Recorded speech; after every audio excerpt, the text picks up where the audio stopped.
Jacob Milton সব সময় বিএনপিকে ব্যাড মাউথ করে। একটা কথা বলি,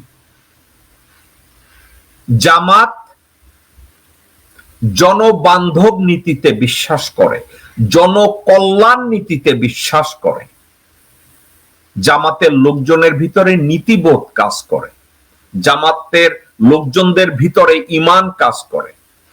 এখন ধরেন আপনি আওয়ামী লীগ করেন, আপনি যদি বুকে হাত দিয়ে বলেন আপনার ঈমান কাজ করে, তাইলে আপনি কি অন্য একজন ঈমানদারকে ভালো বলবেন না? আপনি অন্য একজন সত্যবাদীকে সত্যবাদী বলবেন না?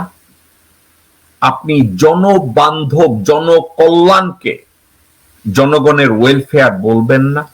একটা সত্যকে সত্য বলতে গেলে আমার তো জামাত হওয়ার দরকার নাই, আমি আওয়ামী লীগ করতে পারি, আমি সর্বহারা পার্টি করতে পারি, আমি বামপন্থী করতে পারি, বিএনপি করতে পারি, কিন্তু সত্যকে সত্য বলার জন্য আমার রাজনৈতিক পরিচয়ের দরকারটা কি?